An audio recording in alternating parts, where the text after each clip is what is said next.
Go Mustangs! The Coach Jackson Show, brought to you by Kim Assad, your real estate broker. Hello, Mustang Nation. Matt Carnes, Grapevine Booster here. Week 7 of the Coach Jackson Show, along with Randy Jackson, head coach of your Grapevine Mustangs. We're in Week 7. We just came off of a big road trip to Birdville to play the Richland Rebels, and it was the game of the week, the two undefeated for the game of the week with many of the media outlets. And Coach, it was a big one. Didn't turn out the way you were hoping, but let's talk about the game and your feeling coming out of Well, of course, we always want to win them, but started a little slow. I really think maybe our lack of being battle tested in a long time had hurt us. Richland's really good. I do think that we played a great second half. Our kids fought, all that. Just came up a little short at the end. But like I said before the game, I knew this game was going to make us better. It's a game we needed to play. That's a playoff kind of opponent. But they were physical and really pretty good football team. That I think that if we a play here or there that we get them, but again we'll learn from it and maybe we'll make that play here or there this next week. Well, it was, as we said, the media outlets had it as game of the week, and it did not disappoint. It really was a heavyweight battle all the way through. Two teams that really gave it all they had.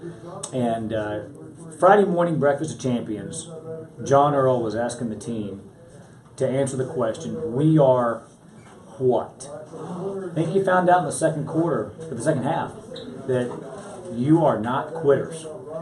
That team did not quit. Yeah, I was real proud of them. I talked to them at halftime that, hey, we're going to learn a lot about you in the second half. And it wasn't very long before we had a mistake and we're down 35-14. And, man, their stadium over there seems like it's shaking. You know, they're loud. And our guys they got up off the mat and competed. And so I was proud of them. I really think that we came close to really pulling that thing out at the end, and I think we would. You know, I think it's a learning experience for us, and I think that game is going to make us better for the future.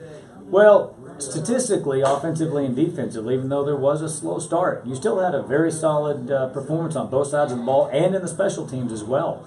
You had 385 yards. Allen was 28 of 41. You had Cale Dow step up and fill in. So talk about the offense and just what they had to go through for the course of the night. Well, told Zach Wolf today how proud I am. Every yard that he got, he earned. I mean, really, we knew they were going to be good. They're a four-man front. And they're all really pretty good. But Allen did distribute the ball real well. I was proud of Cale. David Clayton had 11 catches. He was big. He was. They got to where they were double-teaming Dillon. Once Zach went out, they started double teaming Dillon, and Dillon still had a few nice catches, and we did our thing, but just didn't quite have enough points at the end. But even the very last gasp on 4th and 20, we came close to completing that one. Almost there. So yeah, we were taking our shots, and maybe next time we'll get it done. Well, even on the defensive side, you had a solid showing. You had to throw some new bodies in there. Robert Acosta was down.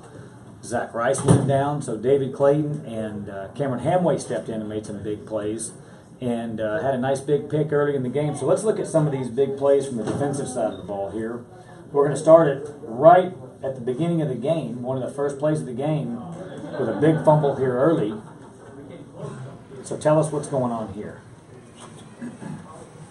Well, I'll tell you what, they did a good job of making us show our hand, and so they would look back, and then we'd have to change our defense. And then, as you can see, we got a bunch of red helmets going to the football, and huge, just a huge. If you can, turnovers are really the tale of the story, and proud of how our guys swarmed to the football and big turnover. That was an early turnover that led to the first touchdown to Zach Carnes, and then they get the ball going the other way, and this is when Carter Ball stepped in and put a stop to this drive.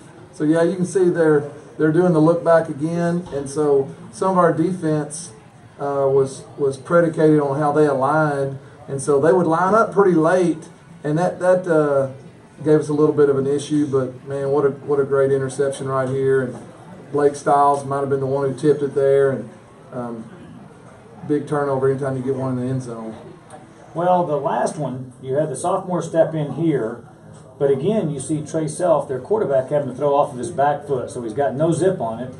Credit to the offensive front that was putting pressure on him. Yeah, our defensive front played great in the second half.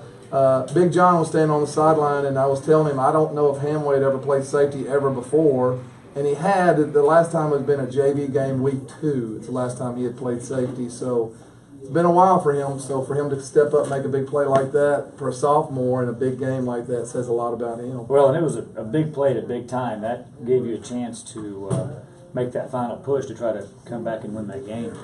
The defensive front was solid as always. Nick Jordan, of course, defensive player of the game, middle linebacker. We'll be talking to him here in a little while. Tell us about Nick and what it means to have a senior like him leading that defense. Well, just he and Colin both are returning starters. They're smart. They know what's going on. But Nick is a physical football player for sure. He had 12 tackles, 1 tackle for loss, a pass broke up. He just played great. He's just one of those guys. He's steady. You can always count on him. He'll be sorely missed next year because he's a physical presence in that defense right there. His dad played, his dad played for a state championship back at Big Sandy or something. Just a football family, and just Nick's one of those blue collar linebackers that you got to have. Well, he's in a lot of plays, and as he and the rest of the team, they just obviously fly around the ball. Wonderful job coaching those guys. So it was a tough night. You had the 2 turnovers for easy scores. One led to a direct TD. But yet you only had a 3-point difference, so you get those things cleaned up, and that game ends up differently. Moving on, you've got Colleyville Heritage. It's district rival week. I mean, there's not much you can say about it. What, from a coaching standpoint, talk about keeping the players focused on the excitement for this one. Yeah, they were. I mean, that's one thing we talked about today when we talked to them was we just have to, because I could feel a little bit of. Not quite the energy we had last Monday, so you got to get up off the mat and you have to dust yourself off. And if we were playing Birdville or somebody else, I might worry about it a little bit more. But I know once the game gets closer. I mean, this is Colleyville Heritage. They're going to play their best game of the year. We're going to have to play our best game of the year, and so I know our week. Today's practice was pretty good. It was a learning day, but. Tomorrow's will be a little bit better, but we'll have to be. We just don't have that luxury of those 4 weeks there. We had an open date and 3 opponents we kind of were better than. We're facing 2 people back to back who are every bit as good as we are. So we got to get going. Well, Colleyville Heritage is the one that I know a lot of the kids have been looking at for a long time. They've known these kids, lived around these kids, played with these kids for a long time, and it's going to be a big night Friday night, Mustang Panther Stadium. So we will see you Friday night, October the 21st, 7:30, Mustang Panther Stadium. Don't forget Breakfast of Champions, 7:30 a.m. Friday morning for the dads. We will see you next week to find out how the Heritage game goes. Appreciate all the help for everybody who made it look good on this show tonight. Special thanks to Mark Assad for filming and filling in for Fred Ertz. We will see you next week. Mustang Nation here in the Mustang locker room with Defensive Player of the Week for Game 7. Nick Jordan. Nick, it was a big game, battle of the heavyweights. A lot of the media had this was the game of the week, and it certainly lived up to its hype. Tell us about coming off of that game in Richland. Well, they were tough. They're as tough as we thought they'd be, and they had a pretty good game against us. And we didn't game plan well enough in the first half, but in the second half we came out good. Well, John Earl asked the question Friday morning to answer the question, we are what? I think it's safe to say that y'all answered the question with saying we are not quitters, because the fight in that team was unbelievable, coming back from 21 points down in the second half. Talk about the fight in the team in the second half. Well, going into halftime, we knew we weren't going to lose that game, and we wanted to make a comeback, and we just came up short in the second half. Well, it was a good effort. Had some big plays. Let's look at a few of the plays here with you and the defense here. This was a play where you caught the running back in the backfield. Talk about what's going on here. Well, they ran this 3 times in a row, and this was the 3rd time, and they gashed us the 2 times before, and I finally had enough, and I just took it upon myself to do something. So you got through and made the stop in the backfield. That was a drive. Keller, then you have this play right here, which also broke up a potential big pass play. Talk about what's going on here. Well, I read run it first, and then I saw it was pass, and I got under 3 like I'm supposed to do. And right when I turned my head around, the ball was right there, and I wasn't able to squeeze it. And that could have been a big play in the game if I actually was able to come up with it.